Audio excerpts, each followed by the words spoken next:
Good morning students. कल हमने पढ़ा था पाठ्यक्रम का अर्थ। आज हम पढ़ेंगे पाठ्यक्रम के उद्देश्य। आइए हम देखते हैं पाठ्यक्रम के उद्देश्य। सबसे पहला अपना उद्देश्य है क्या और कैसे का ज्ञान। क्या और कैसे से तात्पर्य जब पाठ्यक्रम का निर्माण किया जाए तो यह ज्ञात होना चाहिए कि पाठ्यक्रम हम किस प्रकार के बालकों के लिए बना रहे हैं। सामान्य बालकों और बाधित बालकों के लिए जो पाठ्यक्रम है वो प्राय अलग होना चाहिए, क्योंकि जो सामान्य बालक होते हैं वो किसी चीज को तीव्र गति से सीख लेते हैं और जो बाधित बालक होते हैं, चाहे वो दृष्टि बाधित हो, चाहे वो मानसिक हो, चाहे वो अन्य किसी प्रकार से बाधित हो, श्रवण बाधित हो, उन बालकों को सीखने में थोड़ी कठिनाई का अनुभव होता है। तो पाठ्यक्रम का जो उद्देश्य होना चाहिए वो ये होना चाहिए कि हर एक बालक, चाहे वो किसी भी प्रकार का हो, शिक्षा को प्राप्त कर सके और अपने जीवन में आगे बढ़ सके। अगला उद्देश्य देखते हैं।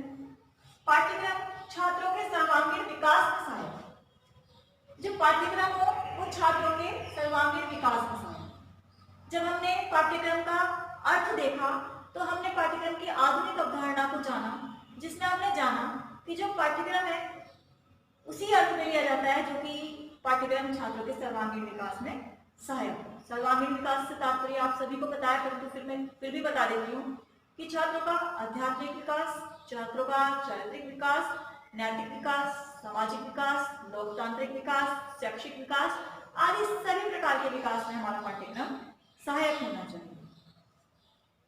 अगला बिंदु देखते हैं।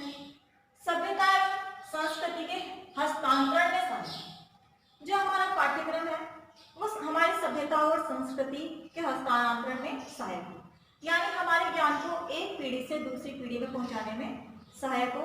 हमारी जितने भी जो हमारी सभ्यताओं की खोज हुई उनके बारे में ज्ञान रखने में सहायक हो।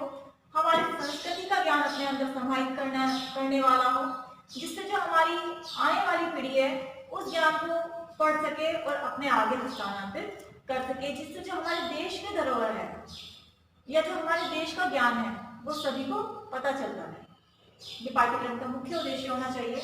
आगे देखते हैं। पाठ्यक्रम बालकों के नैतिक और चारित्रिक विकास में सहायक। जो हमारा पाठ्यक्रम हो वो बालकों के नैतिक और चारित्रिक विकास में सहायक हो।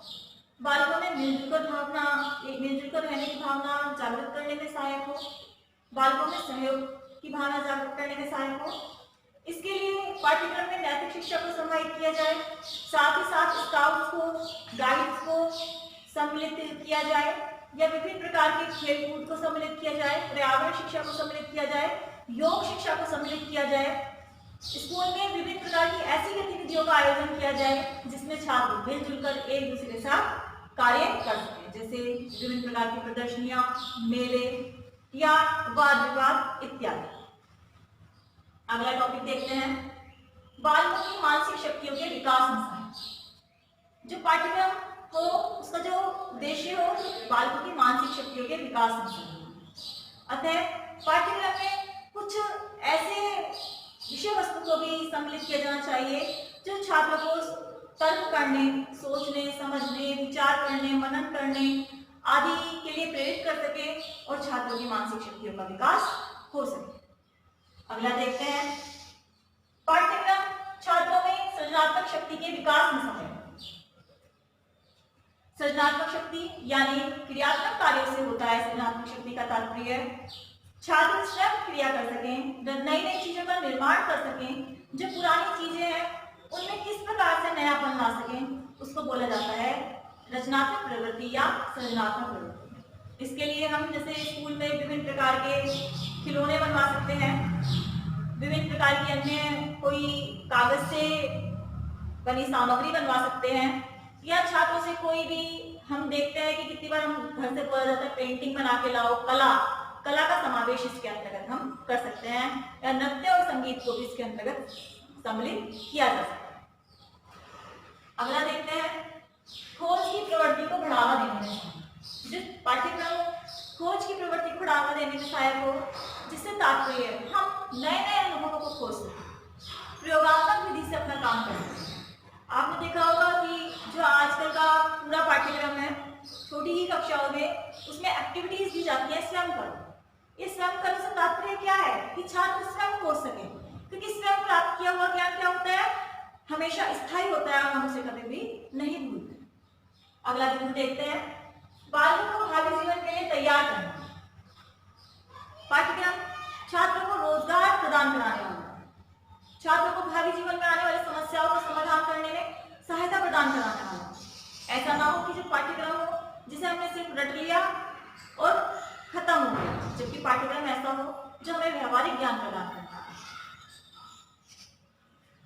बालकों में लोकतांत्रिक भावना का विकास करने से पाठ्यक्रम में हमारे क्या कर्तव्य है, क्या अधिकार है, हमें क्या, हमारे जो देश के हैं वो क्या कानून है, हमें किन नियमों का पालन करना चाहिए आदि सभी बातों का समावेश किया जाना चाहिए, जिसके द्वारा हमारे अंदर लोकतांत्रिक भावना का विकास हो, हम सब आपस में मिलजुल कर रहें, सहयोग से रहें, एक दूसरे का कंधे से कंधा मिलाकर चल सकें।